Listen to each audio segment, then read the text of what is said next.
It's time for the Alien Conspiracy Podcast. We are your hosts, Agent ETA, Agent Ether, and Agent Anderson. Come along as we examine UFO sightings, conspiracies, and all things strange. You can follow the show on Twitter at AlienConPod. We also have an email address, alienconpod@protonmail.com. We would love to hear from you. And don't forget to check out all of our other wonderful links in the description on Linktree. This week's episode, SETI, the search for extraterrestrial intelligence. And this is an extremely interesting topic because it goes right to the core of like human curiosity. You know? And it's even though we'll get into all this, it's so interesting, like the potential of this topic, Yeah, it's really cool stuff. I figured I'd be doing a couple hours of notes, and I've just been taking notes all day yesterday and today. I just, there's just no end to this topic. It's a really good one. This topic was chosen by vote on Patreon. You too can support the show on Patreon. We have 3 different tiers. You pledge to support the show every month. We have a lower tier, a medium tier, and a high tier. At the lower tier, you get ad-free and early access and after hours. At the medium tier, you get bonus episodes. And at the top tier, you get to vote on next week's topic. That's right. This was chosen on Patreon. Actually, it was a tie. I'm not going to lie. This was a tie between 2 different topics. And I said, okay, you guys got me last time. And I did 2 topics. But I can't do that every week. I just don't have time for it to research 2 topics. So I flipped a coin and it came up with SETI because this is a good topic. And the coin knew this was the one to pick. Was it both heads on both sides? Yeah, it was a heads I win, tells you lose kind of a flip, Yeah, okay, all right. Trick coin. Yeah, trick coin. There you go. Anyway, so we are doing SETI. And this is, we'll get into it, I suppose, here. I'll start off, I suppose. We've got so much to talk about, I hardly know where to start. So SETI, stands for the Search for Extraterrestrial Intelligence. In general, there are several efforts that have been titled SETI, but in general, it's the effort to find extraterrestrial intelligence, just like it says. The main way this has been done in the past is by monitoring radio waves. But there are other ways to detect alien signals as well that maybe we'll get into a little bit later on. But let's look a little bit about the brief history of, I guess, extraterrestrial signals. And just a preface before we go, apologies in advance. I am still sick and coughing. Hopefully I don't cough too bad. I'm on some medications that the doctor prescribed me, so hopefully that helps. I got a steroid, like prednisone, I think. Yeah. And an inhaler. I'm gonna get fucking ripped, guys. I'm on steroids. Just cough all night long. Yeah, it's gonna be awesome. It's worse than snoring. It's really bad. Yeah. It's brutal, man. I haven't been sleeping at all. I've been waking up all night and stuff. It's horrible. That's why, I'm a little bit behind on the podcast because I've just been so sick lately. I haven't even edited the Westall School one yet, but we'll get that out at some point. It'll be out. Don't worry. Probably not Monday, but it'll be out at some point. Anyways, here we go. In 1899, Nikola Tesla detected a repetitive static signal that cut off when Mars set on the horizon. Because it cut off when Mars set on the horizon, he believed that it was some sort of signal from Mars. It's unclear what the signal was, but some possibilities are signals from Marconi's European experiments, the misuse of the equipment, or even noise from a moon of Jupiter. There are all sorts of possibilities, but as we know today, it's unlikely that there was anybody on Mars sending radio signals towards Earth. I suppose it's possible it could be, an alien or something that was temporarily stationed there, but most likely not. But that's the first signal I could find that is more or less considered to be a possible ET signal. All right, moving. Maybe subterranean civilization. No, that actually is true. I did see mention of methane plumes coming off of Mars at some point, so there very well could be a subterranean civilization sending radio signals out. I mean, that's absolutely possible. Yeah. And Tesla, you know, he's a smart guy. We could do a whole episode on him. So if he thinks there's something to it. Multiple. He's on the list. Yep. So anyways, August 21st to 23rd in 1924. This is really cool, actually. So when Mars was in opposition or closest to Earth, the United States had a National Radio Silence Day, and apparently they organized this like internationally, among allies at least. Now, during this 3-day period, all radios went silent for 5 minutes at the beginning of the hour every hour, and a radio receiver was lifted in a dirigible, like a blimp or something, 3,000 meters high to listen for Martian radio signals. And apparently they recorded some radio signals on film. And the film was, guess what? Confiscated by the government. Oh. Yeah. Oh, ain't that convenient? It's pretty cool to imagine what these signals could be, assuming that they are from outer space, right? Could they be ETs stationed on Mars or some sort of natural phenomenon, or maybe even something we haven't thought of yet? I don't know. There was mention of an article from August 28th of the New York Times that covered this story. And I saw a mention of that elsewhere, people talking about it. And you know me, I like to go to the source material. So I actually found the dang thing, an article from 1924. So here we go. It's a little hard to read, so I apologize and bear with me on that. But here it is. The title looks like it may have gotten cut off a little bit, but anyways. Seeks signed from Mars in 30-foot radio film. Dr. Todd will study photograph of mysterious dots and dashes recently recorded, Washington, August 27th. The development of a photographic film record of radio signals during a period of about 29 hours while Mars was closest to the Earth. The mystery of the dots and dashes reported heard at the same time by widely separated operators of powerful station. C. Francis Jenkins of Washington, inventor of the device, which he calls the Radio No Photo Message Continuous Transmission Machine, invented by Dr. David Todd. Does it have an acronym? No, but it should. Yeah, you could make one up, I suppose. Yeah, sounds like it should. So that would be the RNPMCTM. Not a great acronym. Yeah, not a very good one. Invented by Dr. David Todd, Professor Emeritus of Astronomy at Amherst and organizer of international listening in for signals from Mars to the record. The film, 30 feet long and 6 inches wide, black on white, is a fairly regular arrangements of dots and dashes along one side, but on the other side, at almost evenly spaced intervals, are curiously jumbled groups, each taking the form of a crudely drawn face. I don't think the results have anything to do with Mars, says Mr. Jenkins. Quite likely the sounds recorded are the result of heterodyning or interference of radio signals. The film shows a repetition at intervals of about a half hour of what appears to be a man's face. It's a freak which we can't explain. So heterodyning is when you combine two or more signals and they interfere with each other. So interference, it's a fancy way of saying interference. And it's just kind of a fun little blurb in the newspaper that proves that, yes, this was a thing. And it was pretty much as reported elsewhere, where you have this anomalous signal that they can't really explain that looks like little happy faces or whatever. Now, I'm inclined to believe that some prankster may have drawn those on the film, as a gag. I don't know. It just sort of, the tomfoolery person in me thinks that that's what might have happened, but I don't know. There's while I was skimming through, because I had to but I had to skim through. This was not on the front page, so I had to skim through many, many pages to actually find this little blurb. And some other headlines from the front page that caught my eye. Wales loses match in ship's tug of war. Yale and Harvard youth are stronger on rope. Prince penalized on potato race. Potato race? I don't know. Duchess asks court to avert eviction Duke of Westminster had ordered. His second wife barred from Borden House. What's that all about? I don't know. 12 gases,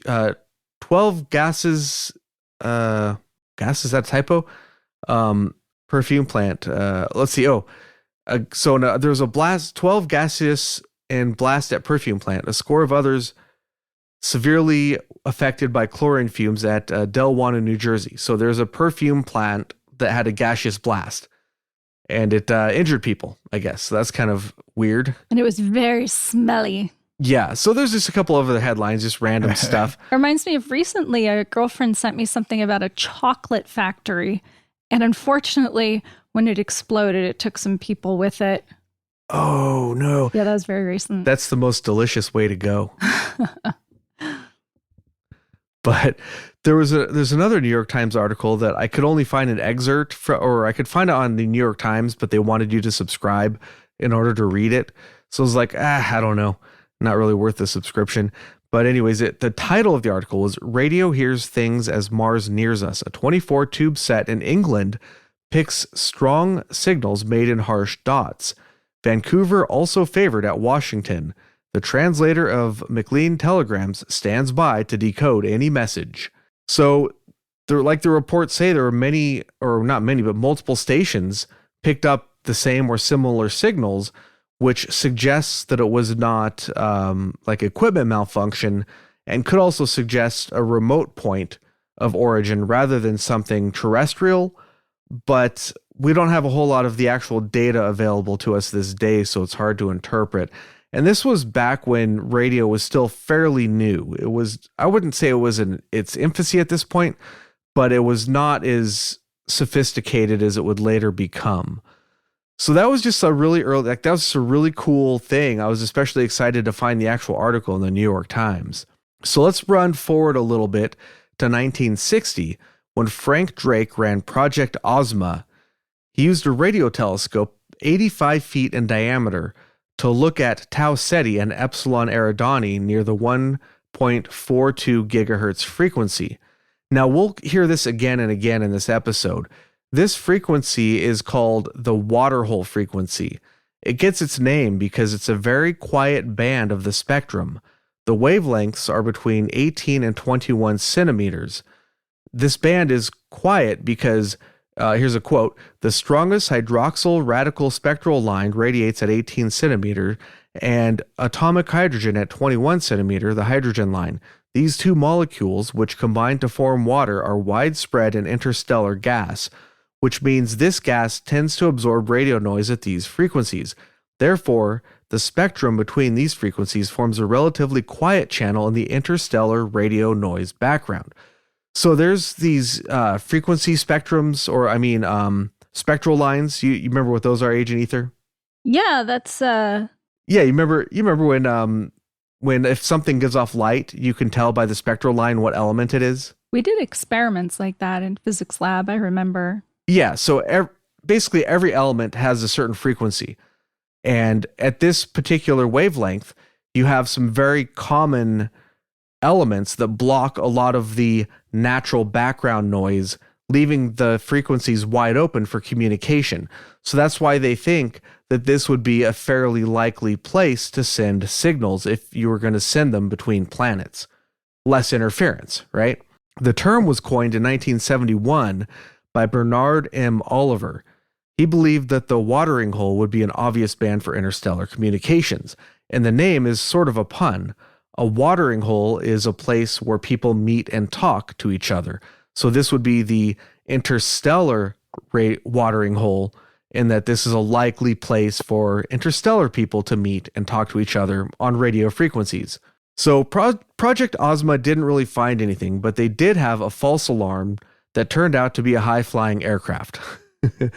Unfortunately, they didn't discover a whole lot. But, they did discover, as far as, advancing science, I guess. There was a Project Ozma 2 that used a 300-foot telescope. Patrick Palmer and Benjamin Zickerman monitored 670 nearby stars between 1972 and 1976. They looked around the 21-centimeter area, or the spectral line of hydrogen. They didn't really find anything either, as far as I could tell. Now, the Russians had their own SETI program that started in the 60s. One of the scientists involved wrote a book titled Universe, Life, Intelligence that was Losif Shklovsky, and that was expanded on by Carl Sagan into Intelligent Life in the Universe, which became a bestseller. I wanted to look into the Russian program a little bit more, but I just didn't have time because there was so much to look at here for this case. I ran out of time, guys. I was taking notes until about half an hour ago, and then I ran to the store to guess what, ETA? Some beer? Some Pliny. It's right down the street, man. I could just go. Oh, you always put you always, I'm actually right now I'm drinking out of a Pliny the Elder glass, but I'm drinking Boddington's out of it. Ha. So Yeah, I mean it's a different type of beer. It's not it's not Pliny the Elder. The store down the street has it in stock, so I can just drive down there anytime I want. Whole Foods. Yeah, it's pretty awesome. Anyways, I guess while we're on the topic of alien signals, we have to mention the WOW signal. Wow. Oh yeah. Whoa. Whoa. We talked about this one previously, but it's probably the most famous one. So Ohio State University got a $71,000 grant, which is about $700,000 today, and they used this to build the Big Ear Radio Observatory telescope. The Ohio State University SETI program became the world's first ongoing attempt to listen for extraterrestrial signals. And on August 15th, 1977, Jerry Eman noticed an unusually strong signal. The signal, known as 6EQUJ5, is the best ever candidate for extraterrestrial communication, or so some people believe, but we'll talk about a couple of other signals later on. However, it was only ever heard once. If it's an artificial signal, it would repeat, or so they say. That's what they, scientists expect. But that assumes a stationary source. If it was from a moving source, then of course it wouldn't repeat. Now, attempts to explain the signal as man-made or natural have all failed. Whatever it was definitely strange, and to this day, it's unexplained. Unfortunately, the technology of the time was fairly primitive by today's standards. The signal itself was not recorded. 6EQUJ5 is a recording of the signal's intensity. The scale went from 0 to 10 and used letters after that. So unfortunately, there's no information about the signal or what the signal contained, only the intensity of the signal. We don't know if it was modulated, if it was a message or whatever, and that's kind of really frustrating. On the other hand, it's a fun mystery, Didn't they do something on the X-Files where they got another WOW signal? Remember that episode? There was a signal where he went to the Arecibo Observatory. Yeah. And he got some sort of alien transmission there. That was pretty cool. That was a fun one. Pretty creepy, right? Yeah. I liked that was a fun episode. But okay, so where was I next? Okay, here we go. Sorry, guys. I'm kind of out of it. Like I said, I'm sick. Bear with me. The U.S. Planetary Society, we'll talk about next, which was founded by Carl Sagan and others in 1980. Part of their mission was SETI. They did a lot of other stuff too. They're still around and have about 60,000 members around the world. Their mission is quoted as empowering the world's civilizations to advance space science and exploration. They've done some of their own experiments, such as sending microorganisms into space to see if they could survive. And, that's how we get supervillains, people. Start off with a couple of amoebas, pretty soon the world gets taken over. Well, and actually, I think what you're talking about, which is one of the things I was planning on talking about, is tardigrades. And I know that we have mentioned tardigrades on this channel before, but tardigrades might be one of those microscopic beings. They may actually be aliens. Some scientists, they theorize that tardigrades may have actually came to this planet on the backs of comets or meteorites or what have you. And the reason why they theorize this is because of the great tolerances in temperature, either high temperatures or low temperatures that they're able to withstand. And tardigrades are very, very interesting microscopic creatures. They have a couple different nicknames: moss piglets and water bears.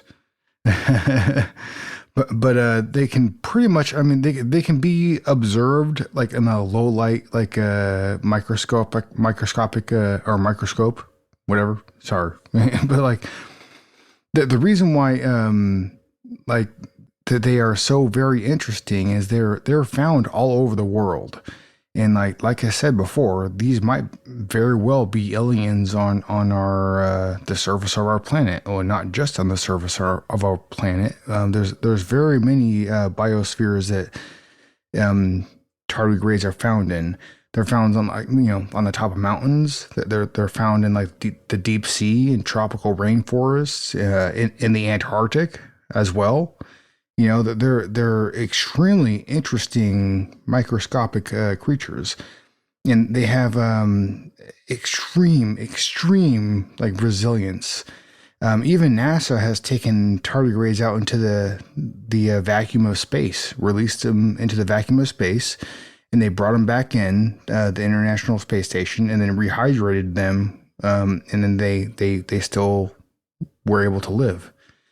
So the reason why some scientists theorize that like a tardigrade might actually be an alien not originating from this planet, at least, is because the tolerances in which this creature is able to survive is well beyond any of the tolerances that you're going to be able to experience on this planet.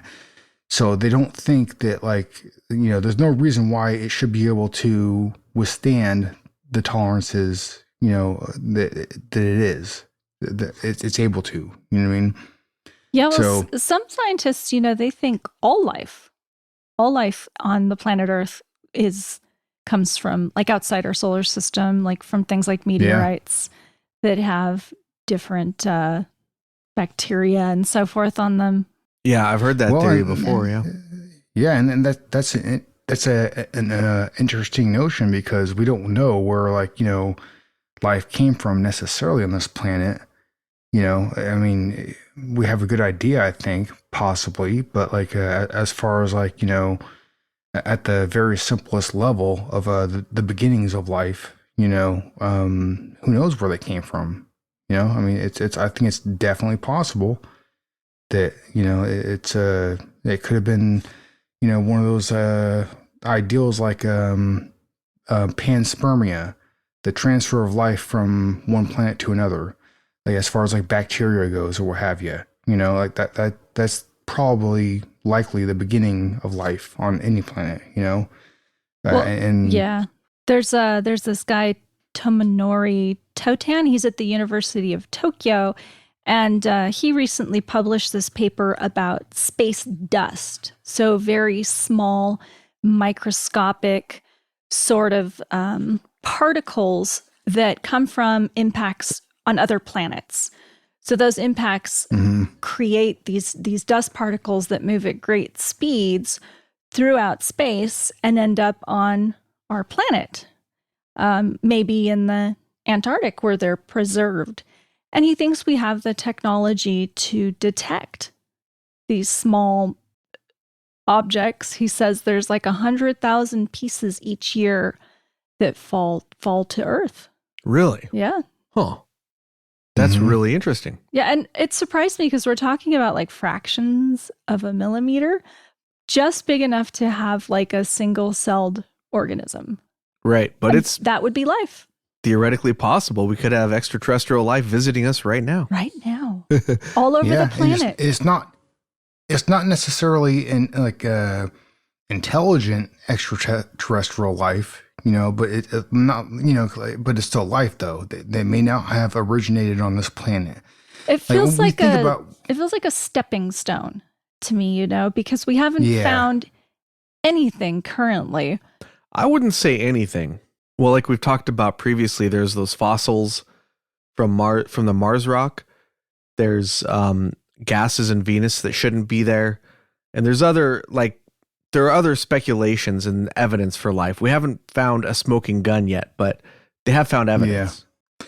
Well, I'm of the opinion that we don't necessarily understand life necessarily as far as what life really means. There might be multiple different platforms on which life can originate, which it can develop, and like just because like what we know as life, as like carbon-based life forms or whatever, that doesn't mean that like everything as far as like life or intelligence or any kind of life form, that doesn't mean that it has to be based on carbon. I mean, there might be multiple different life forms that are existing in the universe that we just don't understand. And also.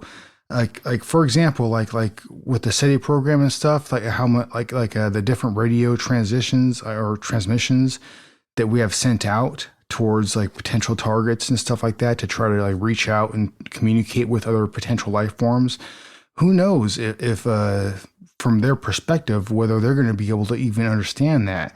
You know what I mean? Like if they might be doing the same thing, but in a different way that like we don't even understand, and vice versa. It's who knows what perspective other life forms may have. So I still think that like the effort being put towards reaching out and like trying to contact other life forms and intelligent life forms is still worth it. I think it is and it isn't. Because also, like, you don't know what their perspective is. Like I just said, it might be a bad idea, like to put yourself out there and, to let everybody else out there know, hey, here I am. This is what we are.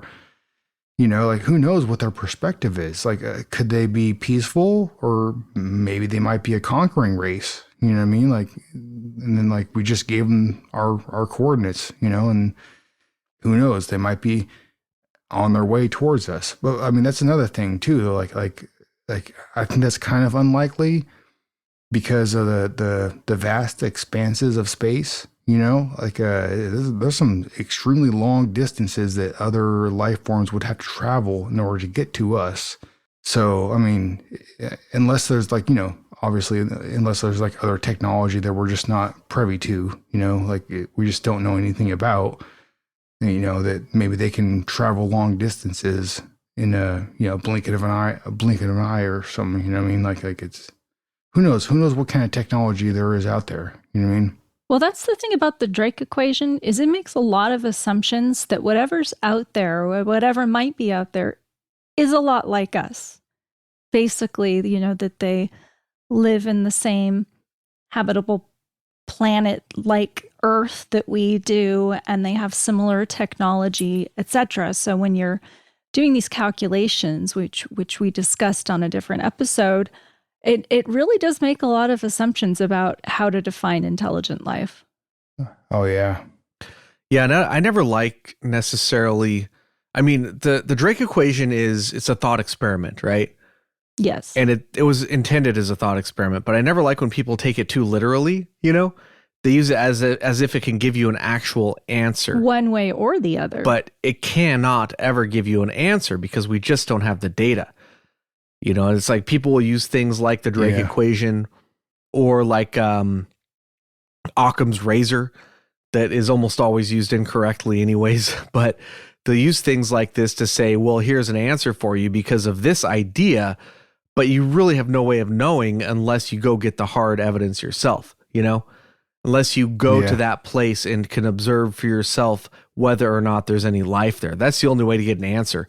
Equations, and probabilities and all this stuff, none of that is going to give you an answer. And that's why they spend so much resources doing stuff like SETI and other, similar efforts. Getting back to it, by the way, to, SETI. In 1983, a new technology called suitcase SETI was deployed to look for signals. Unlike previous attempts that were fairly limited, new technology allowed the device to search 131,000 narrowband channels. They used it with the 85-foot radio telescope at Oak Ridge Observatory in Harvard, Massachusetts. Even though this new capability blew previous attempts out of the water as far as data collection goes, they wanted more. And next they came up with Project Mega Channel Extraterrestrial Assay. Has nothing to do with Facebook. In 1985. This new spectrum analyzer was capable of 8.4 million channels with a resolution of 0.05 hertz. It used the Doppler shift to tell the difference between terrestrial signals and those from off-planet. And this was partially funded by Steven Spielberg. Really? And the Planetary Society was involved as well. The Planetary, the one I mentioned earlier with Carl Sagan's people. Yeah, and Steven Spielberg, he doesn't just make movies about aliens. You get the impression that he's like a closet Dan Aykroyd. To my knowledge, he hasn't been as vocal about it, but this guy is pretty much balls deep in the alien stuff, as far as I can tell. Now, Meta 2... Well, he's not... Yeah. He's not like... he doesn't believe everything that he hears, though, kind of like Aykroyd does. Yeah, no, yeah. Dan Aykroyd is... He believes literally anything, yeah, but...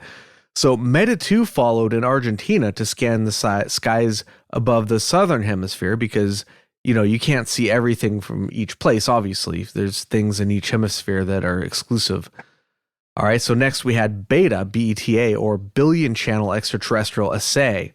And that was opened on October 30th, 1995. It could watch 250 million channels with the resolution of 0.5 hertz. It looked in the microwave spectrum from 1.4 to 1.72 gigahertz, and it looked in 2-second intervals at different frequencies. And if it saw something weird, it automatically went back to look again. So it didn't require somebody to come back a week later or a month later and try to scan the area again to try to catch the signal a second time. And that's a very, very important innovation because a signal may not repeat indefinitely forever. Scientists, that's what they're hoping to find. They're hoping to find a signal that comes from a planet indefinitely or something like that.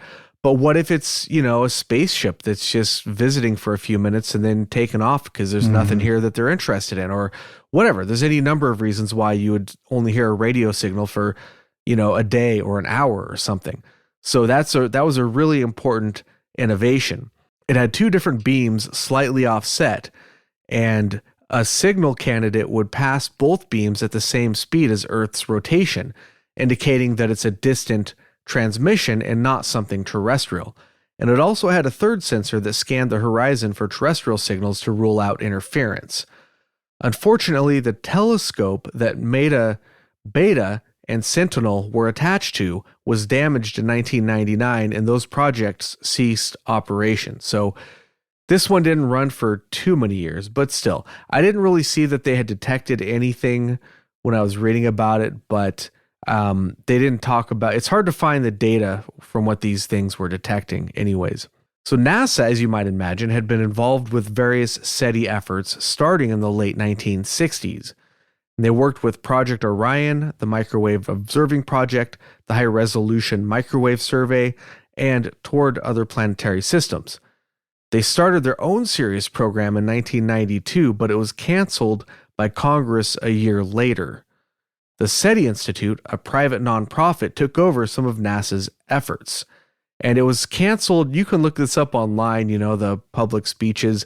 But I'm guessing basically there wasn't enough pork in the program for the politicians, We can't line our own pockets with this. Get rid of it, We need stuff we can get rich off of.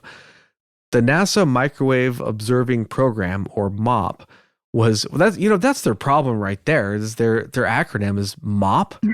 Nobody's gonna better acronyms. Yeah, you can't sell MOPs. That's not exciting. You want to look for MOPs in outer space? Okay, buddy.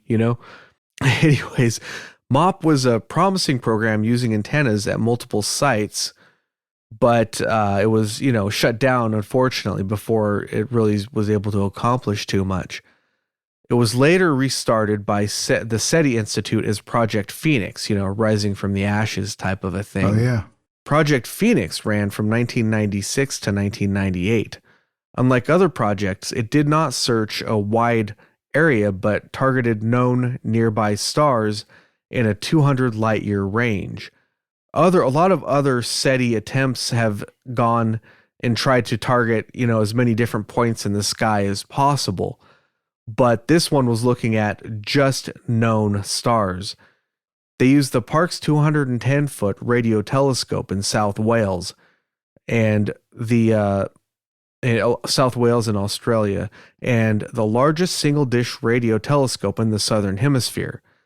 They observed 200 stars that are not visible in the northern hemisphere for about 16 weeks. And next, they looked at stars in the northern hemisphere from the 140-foot telescope in Greenbank, West Virginia. In 1998, Phoenix moved to the Arecibo telescope. This telescope, at the time, was the largest in the world by far at 1,000 feet, had a very high demand for use, so they only got it for 2 sessions a year for 3 to 4 weeks a session, and this ended in 2004. And by the way, this is, really, really unfortunate, but the Arecibo telescope, which I always thought of as sort of like, I don't know, a scientific cultural icon. It was just, it was just a really badass telescope. It died a horrible, horrible death. I showed Agent Ether earlier, the video. Yeah. Talk about a wow. Yeah, that was a catastrophic wow. You can look it up. A cable failed, and the antenna, part of it's like suspended above the dish. I'm not sure what the technical term for that was that the one in Costa Rica? Yeah, no, I think it was in Puerto Rico. Let me see. Let me check. Puerto Rico, yeah. I think that's where it was. Let me look it up just to make sure. I feel like I remember hearing that. No, it's important. No, you're right. I got the mistaken. It's amazing to me because when I was little, you want to look through a telescope, you want to see like the rings of Saturn and the moons of Jupiter and look at different galaxies that are far away. And really, they use telescopes to try and find exoplanets, to look for life, to detect things on the infrared spectrum. It's not just about, the pretty pictures we're getting from the James Webb telescope. Right. No, exactly right. Yeah. And in fact, I think that the radio telescopes in general, minus the fact that you don't get an actual picture from them, provide far more valuable data than a lot of the just the regular light telescopes. I mean, you can get a lot of stuff from those radio telescopes that you cannot observe through light. That's true, but I think that people find those inspiring. Oh, yeah. You can talk about collecting data and radio waves and searching for light and imaging the first black hole, but there's something about visualizing things that are, so far away that they're beyond our comprehension. Right, yeah. Distances you can't fathom, amounts of time that you can't cross or travel. Space is really big. Yes. Yeah. Well, just you using your imagination, like just thinking about like what could possibly be out there, because I agree fully with the notion that there's no way we're alone, in the universe. Maybe in our solar system. Yeah, I think that's possible. I mean, whether there have been other civilizations that have potentially lived on other planets or even on our own planet before, much more before the accepted timeline of, what we have right now. But I think that like throughout the universe, like throughout different solar systems and stuff, there's no way, dude, there's no way that there's not other, at least life forms out there, whether they be intelligent or not, whether they be advanced as us or not. I think that there's endless potential out there for, much more advanced societies to be in existence out there somewhere. Right. What I mean? I think that some we think of ourselves as being, like advanced and we know so much about our surroundings and stuff, but I mean, it's quite possible that like we're infants, we don't know a damn thing, compared to potential other civilizations. You know what I mean? Yeah, I feel like we're still very, very primitive. Just look at, I don't know, everything from our medical technology where, oh, you have pain, take a pill. Like they don't know how to actually fix it, or like just our flying around. Like we barely learned how to fly like 100 years ago. We've barely made any progress, So imagine if we don't kill ourselves 1,000 years from now, what kind of technology will we have developed? And we already have a lot of really, really neat scientific ideas. They will say, like, for example, one of the big SETI characters is Seth Shostak. And I saw him at a talk at Alien Con, and he argued that you can't travel the stars because it takes too much energy. And then he showed some calculations using chemical rockets from the 1950s, essentially. It's like, dude, yeah, no shit. Nobody's traveling the stars in chemical rockets from the 1950s. Yeah, it would take very different technology. That's stupid. But the distances that we're talking about would just not be realistic. By the same token, I'm not going to try to drive to Canada on my kid's tricycle. It's stupid. Nobody's going to do that, right? So you develop better technology like an automobile or take a train or an airplane. Like nobody's going to try to get there on on a covered wagon these days. It's dumb. But and that's basically what his argument was as well. We can't take a covered wagon because it just won't go that far. You're like, yeah, no shit, it won't go that far. But if you just think about, like, for example, we talked about on a previous episode that from the perspective of something traveling the speed of light, it can go anywhere in the universe instantaneously, according to our science. Now, according to our science, you cannot accelerate to the speed of light. But what if we don't know everything there is to know about science, and there is a species who is so far advanced that they can traverse not just worlds or stars, but entire galaxies or even the entire universe? I believe that there is a species that's, a million years ahead of us. Look at the age of stars. It's possible that there's a species a million years ahead of us technologically that would have the technology to do so. I think that that's very possible, and therefore it's somewhat possible that they visited us. It's sort of just a simple argument, but maybe it's naive even, but I don't know. That's kind of how I see things. I think even if you have what's the difference? What's the difference between distance and also parallel dimensions?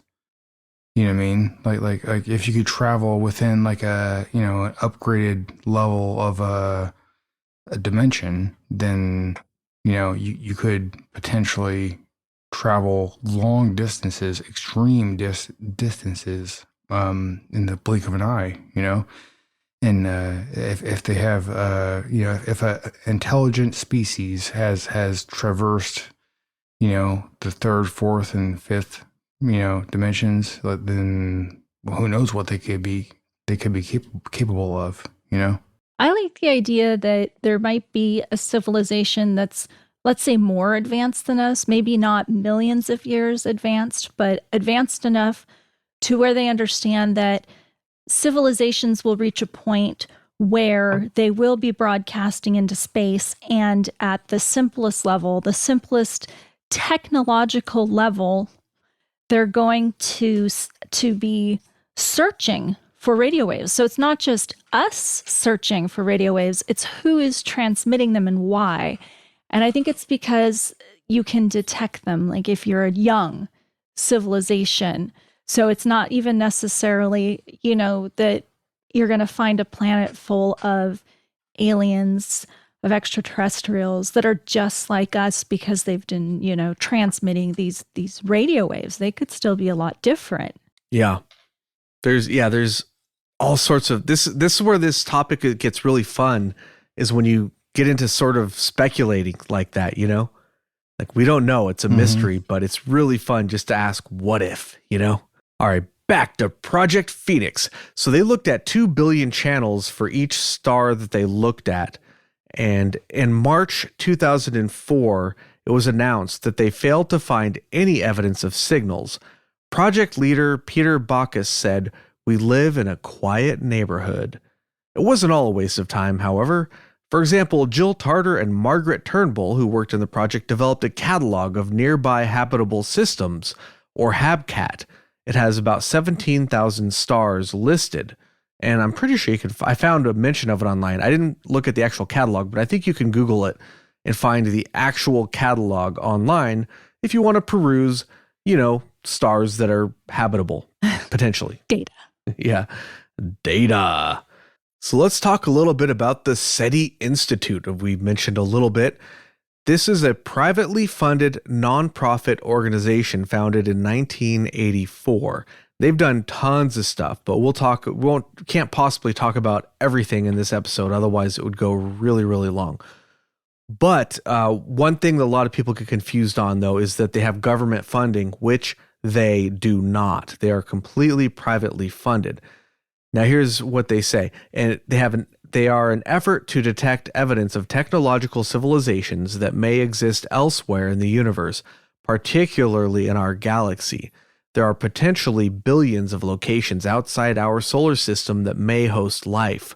With our current technology, we have some ability to discover evidence of cosmic habitation, and in the specific case of our SETI experiments, to find veins that are at a technological level at least as advanced as our own.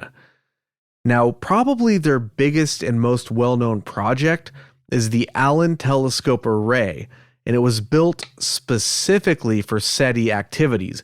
Most radio telescopes are built for astronomy, but not specifically for SETI. I mean, you can purpose it for that, sure. It was kind of cryptid here.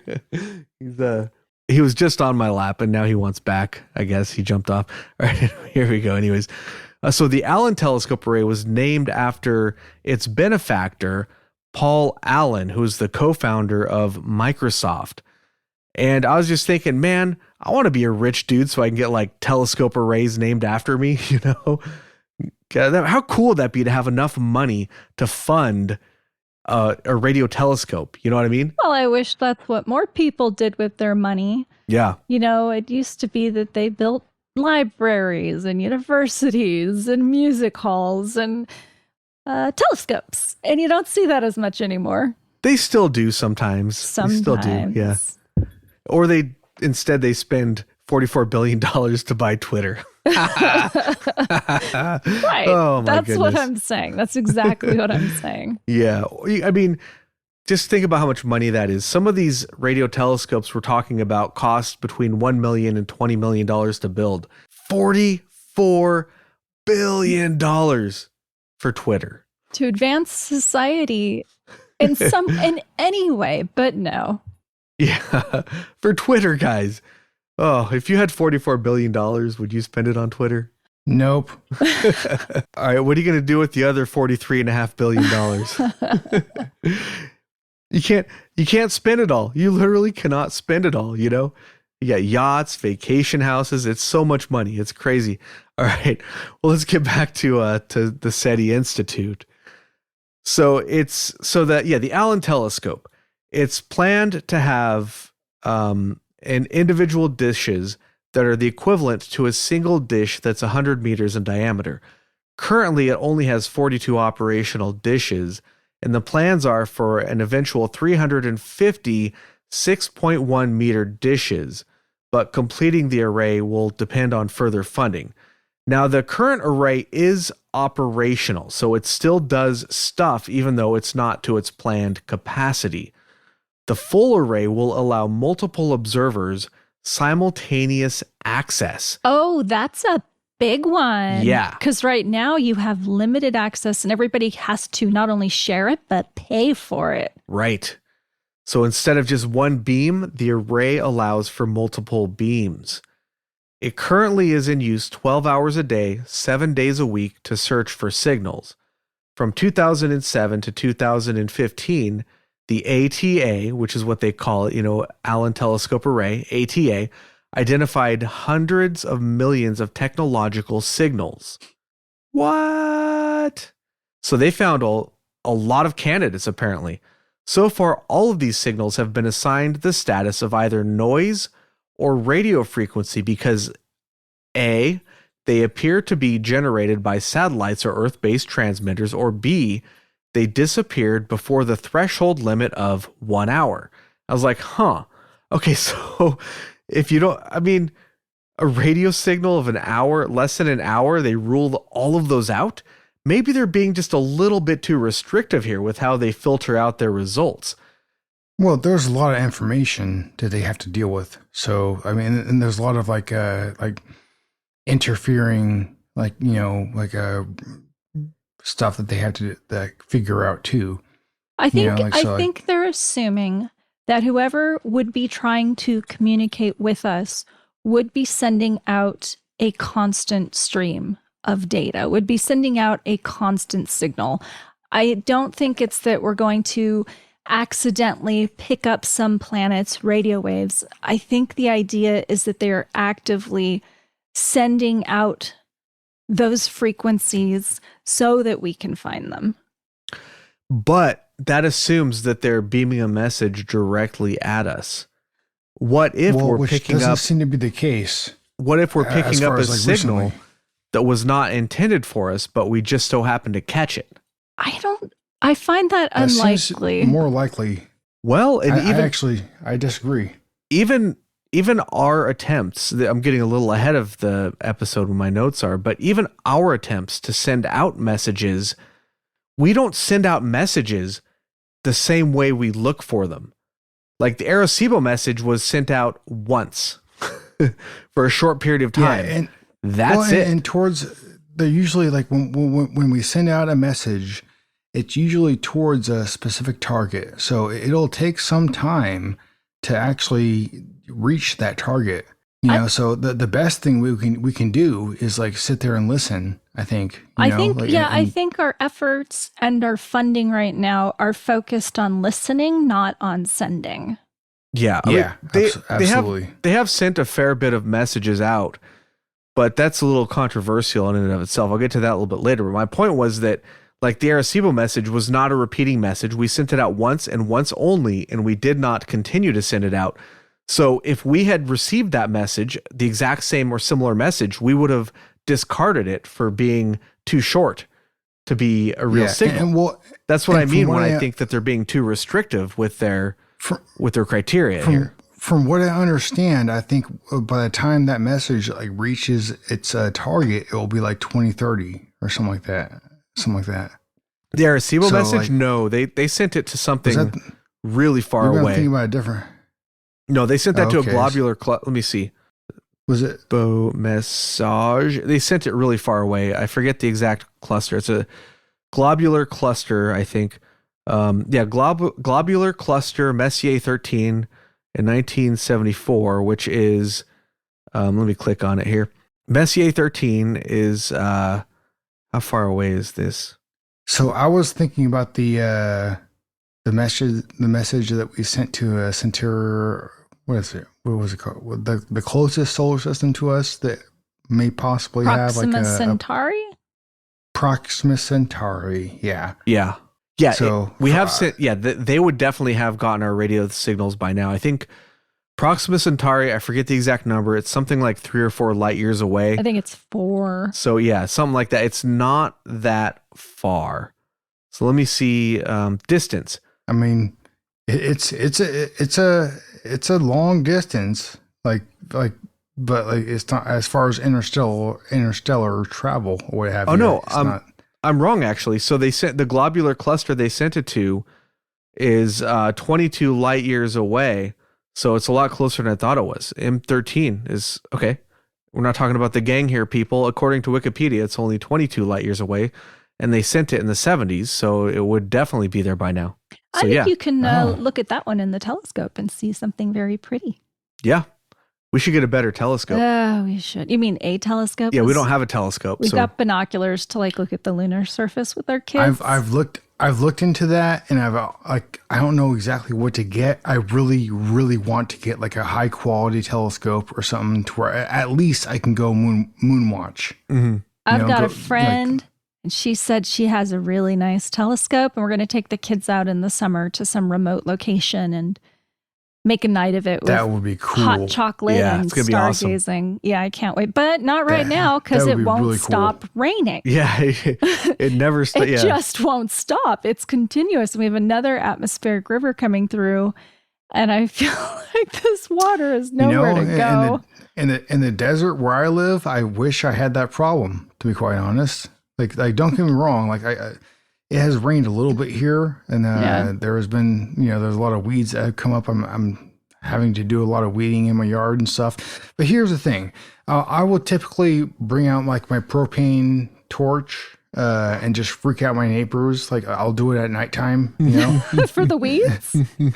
Oh yeah. I don't think I could get away with that fire country up here. Oh, in Arizona you can. Yeah, no doubt. Yeah. Like where I live, like I'll bring out my propane torch in a 5-gallon propane tank, and I'll just light my hill on fire. I looked out my window last night and I saw a spaceman setting my neighbor's yard on fire. Well, there's not much to light on fire here. You know what I mean? Like it's the desert. You know, it's a very majestic desert. Gonna burn some rocks. We're also that's the Havasu accent, right? That's how people sound there. Havasu, yeah, pretty much. I guess you could say that. You know, yeah. Yeah, but no, it's not that big of a deal. There's really nothing to light on fire here. You're not going to be lighting any structures on fire. You know, there's not very much brush. Like it's the desert, dude. Like so it's not. There's not much growing here. You know, so yeah. I'll bring out that torch every once in a while when I need to do weed control. You know. Speaking of, we recently went on vacation to Arizona. We went to the Sedona region, to Flagstaff, to the Grand Canyon. It was great. And one of the things we went to was the Sedona vortices, which I'm going to do a quick little bonus episode on that when I get a chance. But I was reading, there are vortices near Lake Havasu City, believe it or not. What is a vortice? What is that? I'm not familiar. It's a place where you experience Earth energy? Yeah, higher levels of energy that are mystical on some level and can affect you spiritually. Yeah, so next time I go visit you, ETA, we got to go check out some vortices. Because why not? Hell yeah. They're in your neck of the woods, yeah.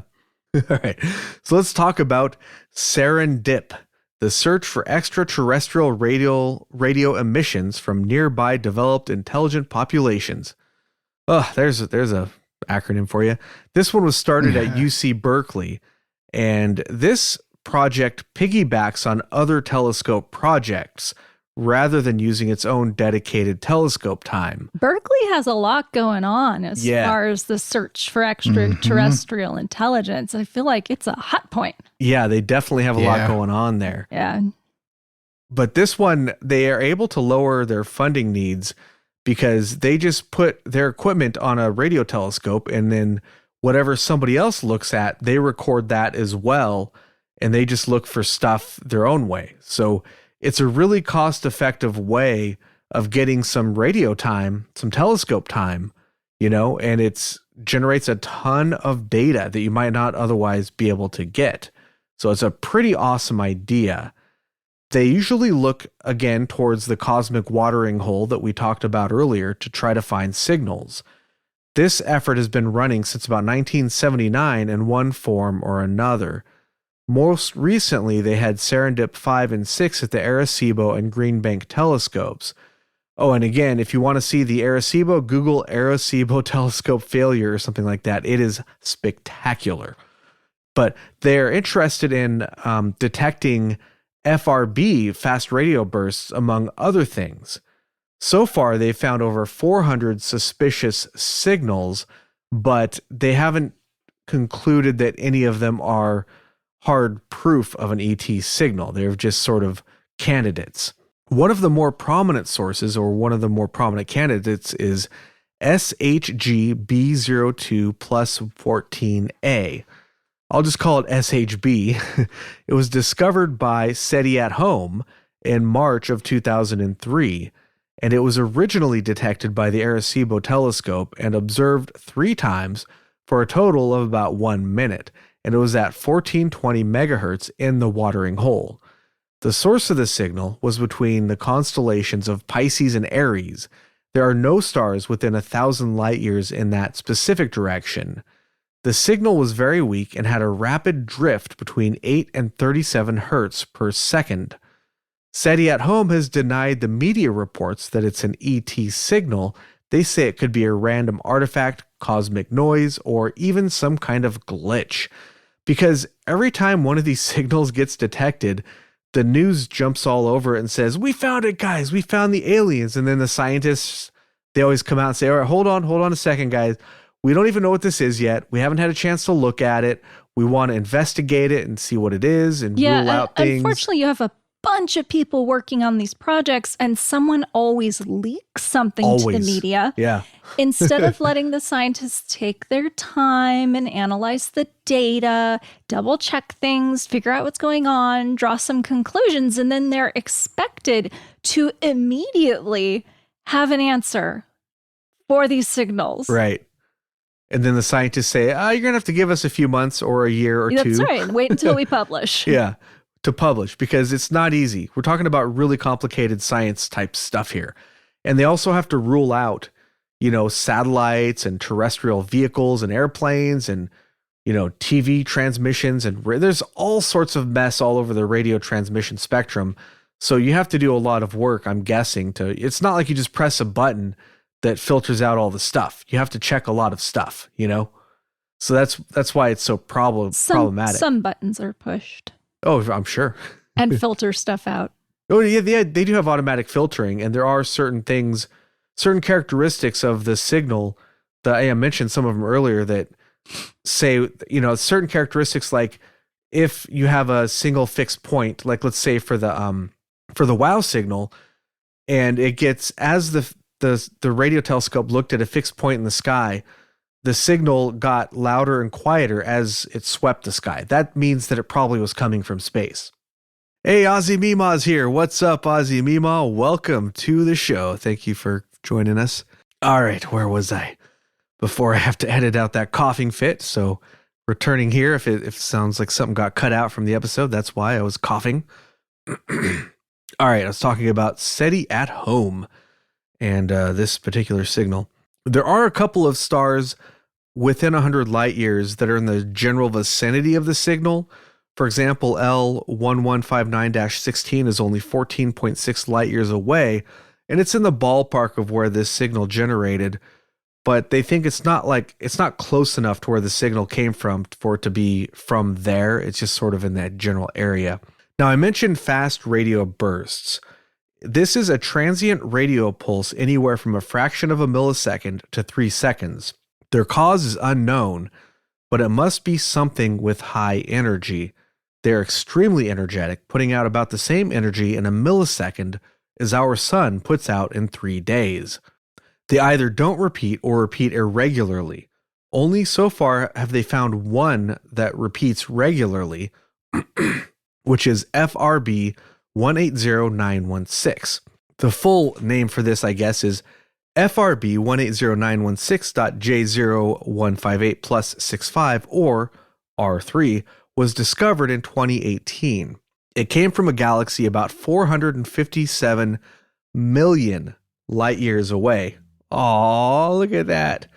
Oh, that's super cute. Our cryptids are just being too cute there. I have to take a picture for the Discord. They stopped. Never mind. They stopped being cute. One cryptid is trying to sleep and the other one is trying to groom him. He's giving him the licks and it's super adorbs. All right. So this signal is unique in that it repeats every 16.35 days, and it also has a cycle. So it goes off 4 times and then takes a 12-day break. Kind of weird. And it just boggles my mind that they can detect something from 457 million light years away.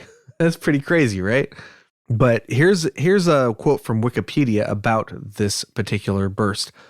The 4-day radiation burst is not homogeneous. All right, from Wikipedia.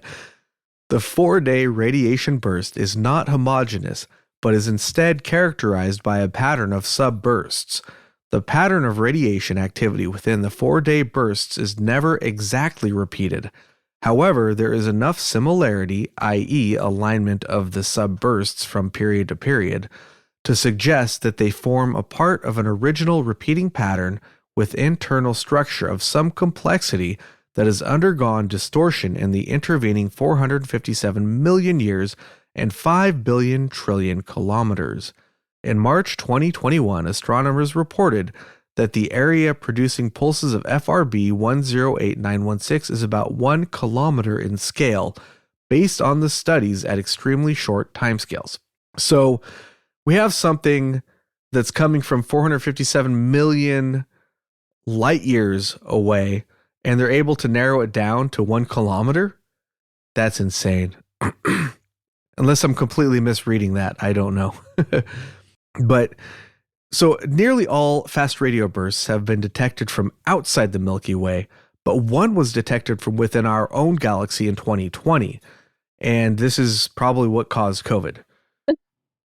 Oh. No? Oh, okay. They still don't know what causes these things, but they do have some speculations. They think that polarized FRBs could come from extremely magnetized sources like neutron stars, or more specifically magnetars, or maybe black holes. But ET signals are also a possibility. But so far, astronomers seem to lean more towards like natural sources. It's more of like a speculation kind of a thing. All right, hold on a second here. Toby, knock it off. What's he doing? I think he wants to play. Oh, he's growling and stuff. Apologies. Toby, knock it off. Not time to play, dude.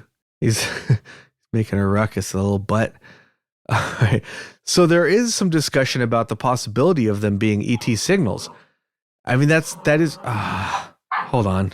ET signals are definitely a possibility, but astronomers lean more towards natural sources, and the evidence does point more towards natural sources on this one, but it is fun to speculate. And also, maybe some technologically advanced race has been able to harness FRBs to communicate. I mean, anything's possible, right? And maybe they've come up with something that looks similar, but it's not exactly the same that they use for interstellar communication. So there's a ton on FRBs, like a ton, but that's just kind of a basic little look at them. Toby, I'm going to kick your butt, you little guy. Not really. Not really. I don't kick my dog's butts. It's just a figure of speech. So could you let him on your lap, maybe? I'm trying. He's being very difficult. I got a perfectly good lap over here, but he seems to not want it tonight. But yeah, we could do a whole lot on FRBs, but it's sort of a little bit of a tangent, so I didn't want to spend too much time on it. Now, getting on to more SETI stuff, there was, I guess, a project called SETI at Home, and this was another project tied to the Berkeley SETI program. It's a volunteer program where anybody could donate some computing power to analyze data and search for ET signals. What's up, ETA? I mean, Ether. I was going to talk about that. Oh, you want to talk about? Okay, go ahead then. Yeah. Well, I was going to talk about the Breakthrough Listen project. Okay, well, this is more part of Serendip, but did they use it for Breakthrough Listen as well? Well, yeah, because they have. I mean, it's still going on where they're using computers. Okay, well, let's do it. Let's hear about it. Data. No, it's part and AI also. No, go do it. I want to hear about Breakthrough Listen. That's a very, very cool thing. I don't know where it fits into your little. It doesn't matter. Timeline. It's not exactly a timeline. It's just stuff I'm talking about. Oh, okay. So go ahead. Breakthrough Listen has a website, so I am going to read you their description of the project because it's very concise. Okay. Breakthrough Listen is the largest ever scientific research program aimed at finding evidence of civilizations beyond Earth. The scope and power of the search are on an unprecedented scale. The program includes a survey of the 1 million closest stars to Earth. It scans the center of our galaxy and the entire galactic plane. Beyond the Milky Way, it listens for messages from the 100 closest galaxies to ours. Wow. The instruments used are among the world's most powerful. They are 50 times more sensitive than existing telescopes dedicated to the search for intelligence. The radio surveys cover 10 times more of the sky than previous programs. They also cover at least 5 times more of the radio spectrum, and they do it 100 times faster. They are sensitive enough to hear a common aircraft radar transmitting to us from any of the 1,000 nearest stars. Dang. We are also carrying out the deepest and broadest ever search for optical laser transmissions. These spectroscopic searches are 1,000 times more effective at finding laser signals than ordinary visible light surveys. They could detect a 100-watt laser, the energy of a normal household bulb, from 25 trillion miles away. Dang. What? Yeah. And I know I didn't get that number wrong What? because I literally copied and pasted into How? my notes. Isn't that crazy? The website description ends with LISTEN, as in the Breakthrough Listen project, combines these instruments with innovative software and data analysis techniques. The initiative will span 10 years and commit a total of $100 million. Yep. And where did that money come from? It was donated, I think. Yeah, I think it was. I forget who donated it all. Let's see. Yuri Milner's Breakthrough Initiative program. Is that right? I don't know. I think it is. I didn't take extensive notes on this one because you said you were going to do this one. Well, it was donated. Somebody had a lot of money and they said, "Here, find life." Yeah. I want to be known for finding life. Instead of buying Twitter, you could donate $100 million and have $43.9 billion left over and change the course of human history for a mere $100 million. So you've talked a lot about radio waves. Now the technosignatures they're looking for are with lasers. So laser communications, which, we use lasers for a lot of everyday tasks, not just blinding people. For example, dude, lasers are super sweet, especially when they're on the back of like dolphins or sharks. Yeah, super sweet. Like bar scanners, at the supermarket, they have like these different patterns of lines and they represent numbers, and then those numbers are attached to a product database. And so you shine the light on the barcode and the light reflects off, and this photoelectric cell detects it. And as the scanner moves past the barcode, the cell can generate a pattern of on-off pulses related to the stripes. So the detector is converting laser light into electric signals, which can be analyzed. And that's just a really simple example of how lasers are used to transmit information and to communicate on a technological level. Let's see. So it's much faster transmission than radio waves. For example, from Mars, you can detect radio waves, let's say, for 9 weeks compared to 9 days. They're smaller, they're lighter, and they require less power, so you can send them up into space more easily and cheaper. In 2019, NASA had a proof of concept demonstration, and they did a demonstration, I think it was the LLCD, where they transmitted data from a spacecraft to the ground station. And that was back in 2013. And it's become a lot more sophisticated since then. That was just like the initial use and proof that you could use lasers for communication in space. Yeah, and I read about this briefly, and some people initially thought that lasers would be more or less useless for interstellar communications because they hit interference a lot more easily than, let's say, radio signals. But other people came out later and came up with methods to where that's not true. You could use lasers to communicate long distance, like interplanetary. Yeah, and the get off. He's being ornery again, He's eating my hand. So Project Breakthrough generates more data in 1 day as SETI does in 1 year.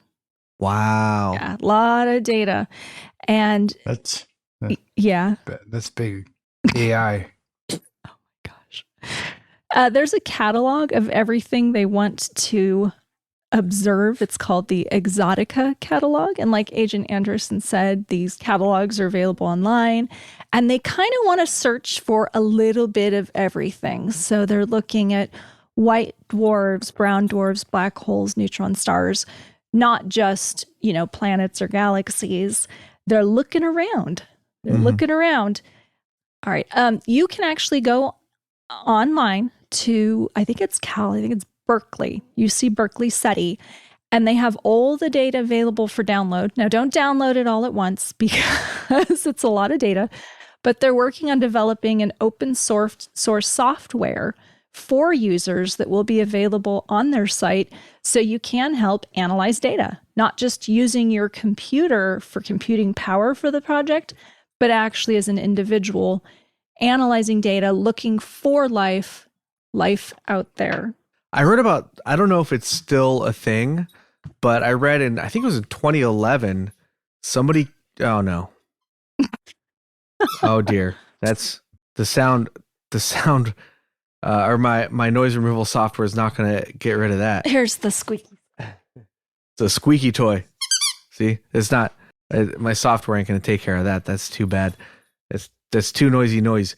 But anyways, I read about somebody was trying to make a sort of an app where you could look at data and try to find patterns, because I guess the human brain is good at finding stuff that computer programs. Well, excuse me.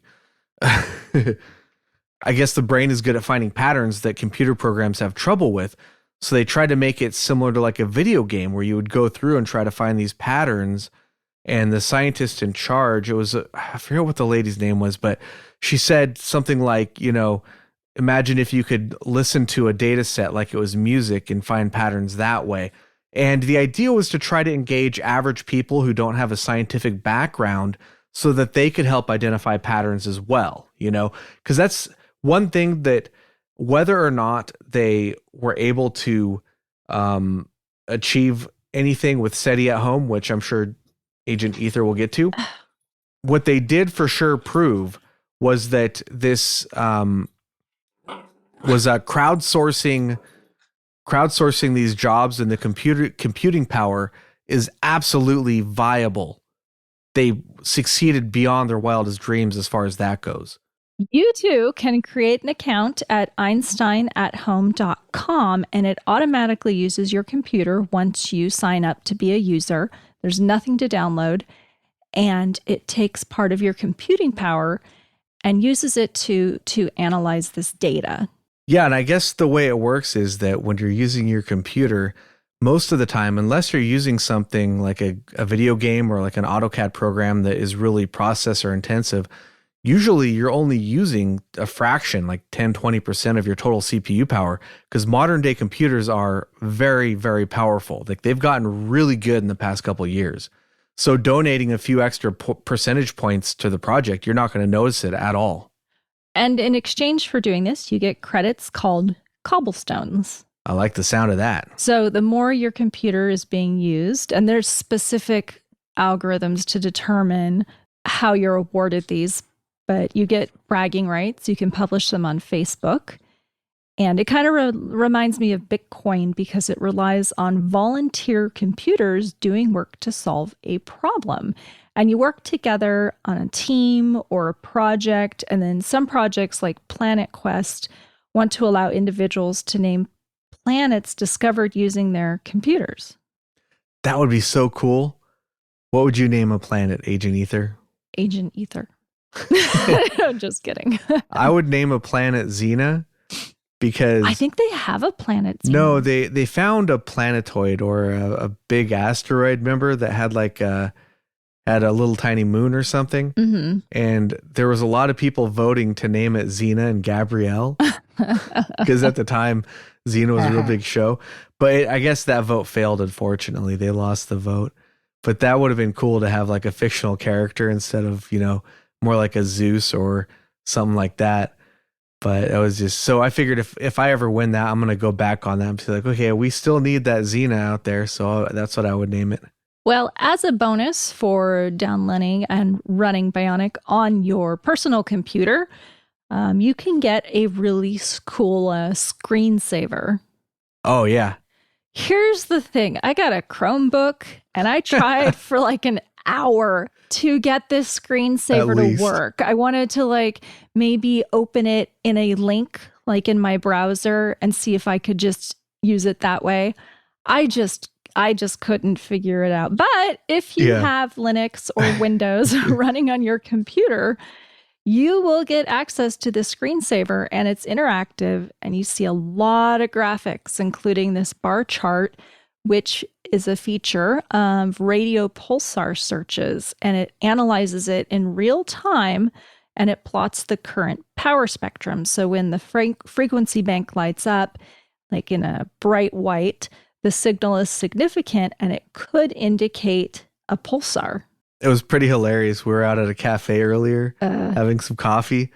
And I'm sitting there, taking some notes for tonight's episode. And Ether was taking some notes, or so I thought. But no, she was actually the whole time. She was just trying to get the whole time. It was hilarious. I'm like, oh, how are those notes going? She's like, notes? What notes? I haven't taken any notes yet. I'm like, are you still messing with that screensaver? I had read and I was actively researching. I just hadn't taken any notes. I think she was just super excited about the screensaver as well. It has like this celestial sphere and you can turn like on and off the constellations, and it shows you in real time where the telescopes are pointed.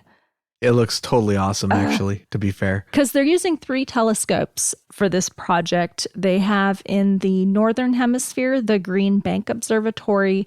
In the Southern Hemisphere, they have the Parkes Observatory. And then they have visible light observations from the Automated Planet Finder. And I think that's also in the Northern Hemisphere. So using data from all of these observatories, telescopes. In fact, a third of their funding is to buy telescope time. Wow. Yeah. So, $100 million, a third of that goes to buying time to do research. Dang, I guess it's expensive to get that telescope time. I guess so. Who collects that money? Can I invest in that?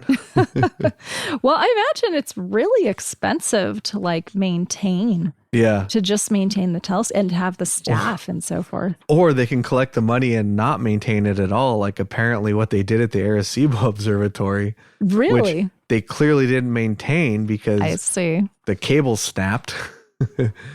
No maintenance going on there, right? I don't know. So I was looking for recent news, what's going on in the world of Breakthrough Listen. And while I was doing that, I found that they have a prize foundation where they award money for different things. So I guess all of the money isn't going towards telescope time. And they announced they're going to support a big picture science podcast in a 3-year commitment. And it will be hosted by astronomer and author Seth Shostak and produced by the SETI Institute. So it will focus on connections between the latest science and technology research, and their particular field of interest will be the question of extraterrestrial life.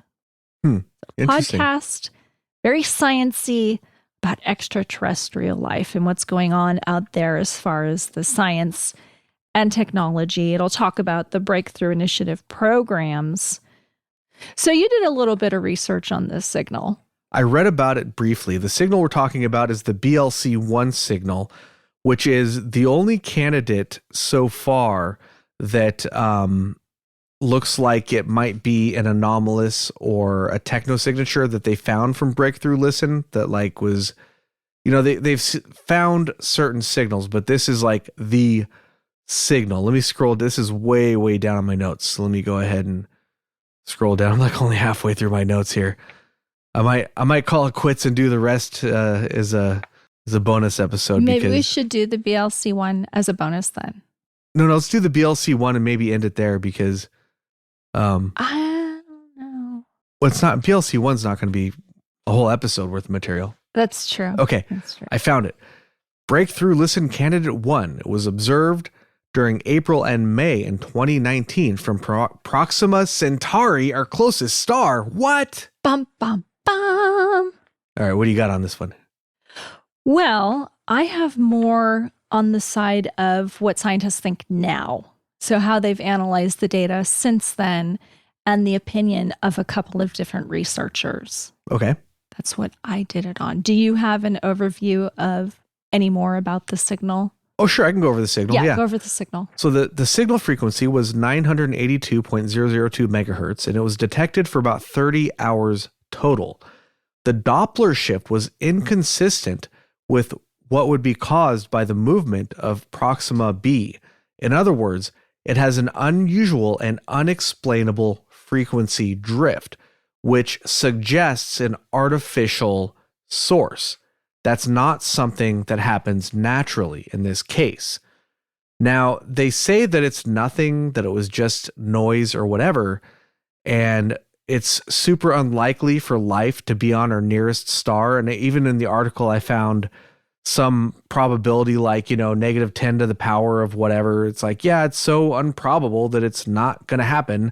And like I said earlier, it's like Occam's razor and probabilities and all this stuff people throw around to prove stuff.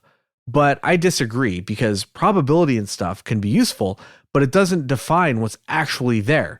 If you flip a coin 100 times in a row and get heads every time, your theoretical chance of getting heads on the next flip is 0. 50%. It's always 50%. But that doesn't tell you what the next coin flip is going to be. You won't know until you flip it. It might land on its side. You don't know.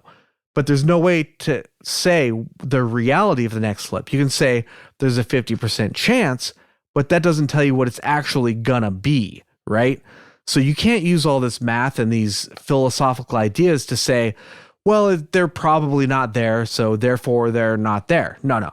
You have to go there and observe them to know whether or not they're there. And that is really poor reasoning to say, we don't like this signal because there's probably no aliens there. Like, how about you talk about the signal that you actually saw, right? Without worrying about the probability of whether or not the signal was there, because you got the signal, right? So that was my idea as far as like their way. One of their ways of debunking it was, yeah, there's probably not aliens there, so we don't have to worry about it, kind of a thing, right? So the signal itself is pretty much everything that they're looking for in an ET signal. It meets all of their criteria. It was in the same place for hours. It was not a mobile source on Earth because it would have moved around. It would not have been stationary in the sky. Like, if you have like a satellite or some sort of broadcast or something that moves with the horizon kind of a thing. We talked a little bit about how they rule the stuff out. One downside to the signal is they didn't detect it with enough data or resolution to see if there was any modulation in the signal. It's just a very, very basic capture, almost like the WOW signal. They pretty much got some basic data on the signal, but they don't have like they don't have a very detailed look at the actual data. So anything we argue about as far as what it is pure speculation. And the reason for that I found is that it was they were piggybacking on somebody else's research. So they were just collecting data that somebody else was collecting, and that's why they couldn't get better data for this one.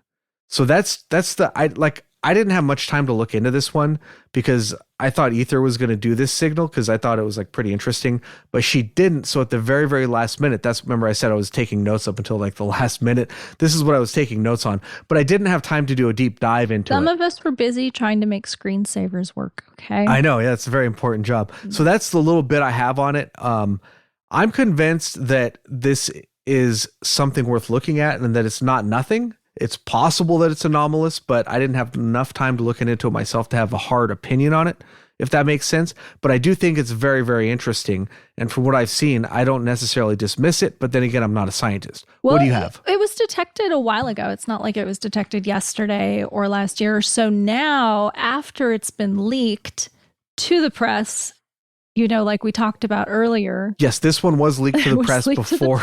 Yeah. Before they were able to do their analysis. Yeah.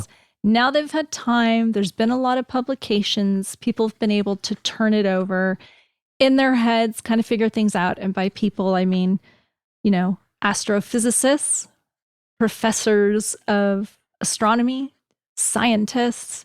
Because I've seen a lot of speculation online and people using pseudoscience. But in my heart, I trust academia. So I had some information. There was a professor of astronomy and astrophysics, and he's actually a member for the Center of Exoplanets and Habitable Worlds at Penn State. His name is Dr. Jason Wright. And he just had like this whole website with like pages and pages of information, scientific information about the BLC1 signal and what he thought and what made it anomalous, and the conclusions that he had come to about it. And he does talk about how unique the signal is and how it does meet the criteria that they're looking for, for extraterrestrial life for that radio signal. Because I think it was a radio signal. Yeah, it was a radio signal. Not a laser signal. So he also studies stellar atmospheres, which I find fascinating. How can you know the composition of an exoplanet that's however far away? I mean, Proxima Centauri is like 4 light years. So we're talking way further than that. We can be like, yeah, there's water over there. Yeah. Like, how? Pretty wild stuff, it's right? Really crazy. Yeah, it's awesome. Oh, that's kind of like Neptune. Oh, that's a terrestrial planet. That is amazing to me. Anyways, so they have these detectors pointed out into space, and they kind of work with an on-off system. Like, it's pointed, it's not pointed. It's looking for data, it's on and it's off. So it's a problem if you have a very weak signal, and it's a weak signal that's being detected when it's not pointed there, when the signal is off, because that implies that it might be some sort of interference or background, or a technological glitch. And the radio spectrum is full of these false positives. It takes a lot of time for them to sort and ID them. But this, like I said, this signal passes the test, but still the teams working on it think that it's a 99.9% chance that it's just this radio frequency interference. Like you said, there's the whole thing with the drift. If it is coming from somewhere else, I'm going to interrupt myself. Because I was reading, someone was arguing that because of the way that it's drifting, which is unusual, if it was a signal of extraterrestrial life, it didn't necessarily have to be coming from Alpha Centauri. It could actually have come from somewhere else. And they had like a candidate, and they thought maybe it was like an exomoon. And they were trying to explain how, the different signals and the drift, and when it all came together, they're like, it could be an exomoon from this other system. Right. And so the argument that, there's no life out there in, Proxima Centauri or whatever it is, maybe there's life over there instead. Yeah. Or maybe I read this too, maybe there's transmitters over there, and alien life is actually bouncing data off of those transmitters towards us. Kind of piggybacking. Right. That's one thing that people have speculated about, is that extraterrestrials may send a network of satellites or relays, essentially, to different places in the galaxy to help transmit their signals. Like, if they know we're here and like they're aware of our presence, but they're not that technologically advanced. They're just technologically advanced enough to send out this network and to bounce a signal to us, knowing that we're looking, that we would be looking there specifically because it's the closest system to our planet. Right. So very intelligent life looking for us. Yeah. So we look for them. I also saw, I don't know if you're going to mention this, but one idea that it could have had something, as far as the drift goes, it could have something to do with gravitational lensing, which could account for that. But I did not have time to look into that. So I don't know. A lot of this stuff is super sciencey. Like, it requires more than what I have. I was telling Agent Anderson, I had this terrible dream last night that I was being forced into a PhD program, and I haven't done calculus in 20 years. Like, I'm so rusty when it comes to all this physics stuff. I was just trying to look at this information. Like, I had to do derivatives in calculus. In your dream. In my dream. Yeah. And I'm trying to work out these problems. Like, I woke up sweating. I'm like, no, my job's enough. I don't need to go back to school too. Way too old for school. Well, I never did derivatives in the first place, so you're one step ahead of me on that. I can't wait till Agent Redacted starts doing calculus and comes to me for help. Yeah. And maybe that's why I've been having these dreams, because it's coming. I'm sure you'll pick it up. I'm sure you'll remember all that stuff. He's already doing pre-algebra and stuff. I can't do the statistics. He does all the statistics, and I've never took that. So anyways, So like you said, they were piggybacking on someone else's experiment, but they also, other telescopes were operating at the same time, and they looked at that data as well. And they found at the same time as the signal was being detected, there were 60 total similar signals with similar drifts across different range frequencies, some that just mirrored the BLC1. And they think the way these signals were interacting might have created a false positive. So were these signals all coming from Proxima Centauri, or were these similar signals coming from different directions? I think they were all coming from different directions. And the thing that's an important detail for me. Well, the thing that's interesting to me is you have these complicated computer algorithms which are doing these sorting. Yeah. Right? And they took these 60 similar signals and they removed them as candidates, as probable candidates. And then they took this one signal, which was very similar to all these other signals, and for some reason pinged it. Said, let's take another look at this. And they had to go back and like visually inspect the data. And I'm really curious. I was trying to look up how they did it, because in a couple articles, they said, well, they went back to the original data and they visually inspected it. How do you do that? There's so much data. Do you like print something out, from the printer and just look at the... Well, it depends on how the data was recorded, really. I know, but still. As far as that goes, as a radio amateur myself who has spent some time looking across the frequencies, there are a lot of very, very similar signals out there. We're talking about radio frequencies here, or radio signals. They're all fairly similar in some way or other. So that's not surprising that you might find similar signals, but that you'd have to look at the exact data in order to make a determination for that myself, to see exactly what the similarities were, to see if it's something that could happen by chance, or if it's so similar that it's basically the identical signal spread across different places in the sky, which, as you said, would indicate that it was probably some sort of false signal. But well, they did find 4 similar instances with the same frequency and drift rate from other days of their observing campaign, and they were similar no matter which way the telescope was pointed. Okay, now that's kind of weird. Yeah. That is, so if that's true, and they're not just making it up to cover up a signal, because, this is a conspiracy podcast. But yeah, if that's true, that does scream some sort of equipment malfunction or something, right? Well, so one explanation was it was some sort of system here on Earth with a changing frequency, and they don't know what that could be, because it's almost like it was increasing over time, and that would account for like the drift rate. Yeah. And there's like, well, maybe it's something here on Earth and it's just changing frequency, and that's why it looks like things are in motion and it's moving to the Earth, towards the Earth, but it's not.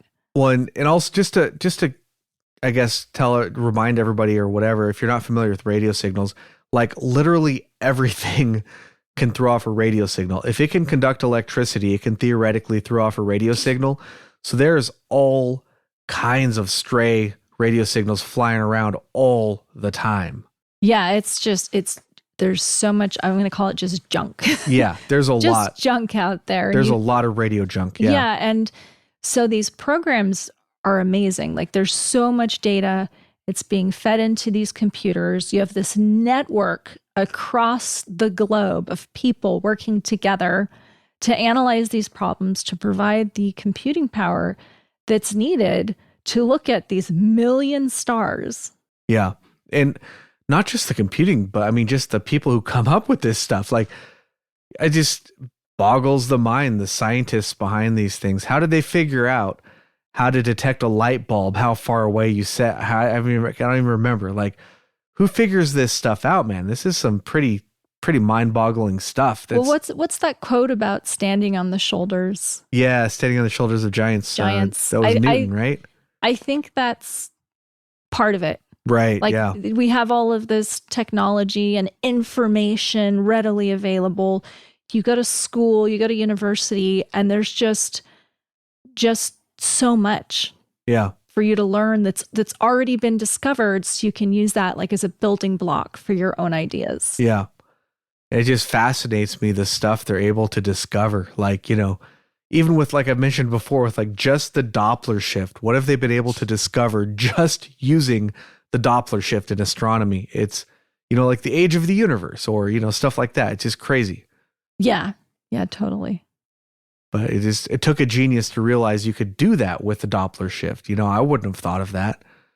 But I won't get into the Doppler shift. If anybody asks you a question about astronomy, just answer Doppler shift, because chances are you could use it in that context.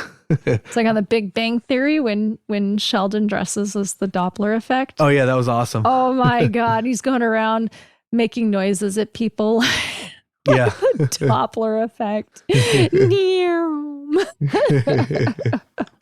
Yeah, it's a pretty funny episode. It's a good show. Yeah, I enjoyed it. All right. So is that what we have on the BL1 signal?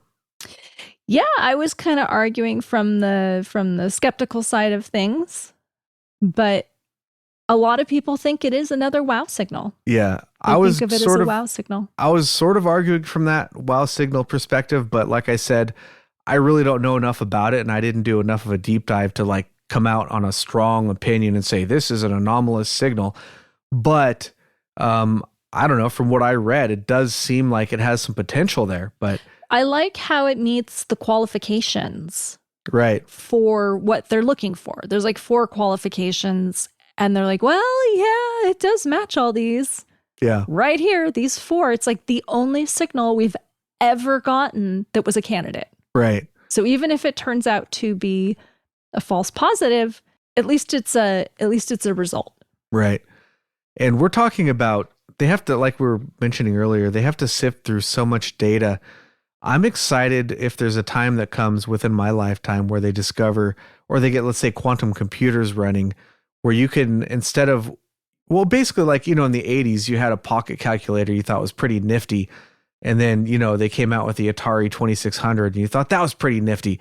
And nowadays you could run that on like anything, like Agent Redacted was saying how like you can run the original Doom, Doom 1. Yeah. You can run that on like literally anything that has a screen nowadays. Whereas back in the day, that game took like a fairly decent PC to run, So the day when the computing power gets so good that you can analyze this data much, much quicker, so you can put in different criteria to look for signals, right?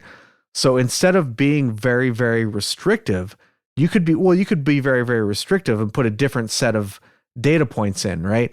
Because looking at this, one of the things that I think is that they're probably filtering out good candidates, not because they want to, but because they have to be as restrictive as possible because of the limits of computing power, basically. So they have to only go for what they believe to be the very, very best signals, but they may be missing out on some signals that are interesting, So I am excited about the prospects of better computing power to where you can go back and go over the data again with different criteria. I think the artificial intelligence sort of idea too is going to change these algorithms, because instead of people going back, like you said, instead of people looking, or these algorithms, which are very limiting, you have a system that's learning from itself, how to detect these signals, what to look for. So if you feed it in what you want, those criteria that you want, and then it can start refining itself. Yeah. But yeah, there's a lot of really interesting stuff. So we're going on. Oh yeah.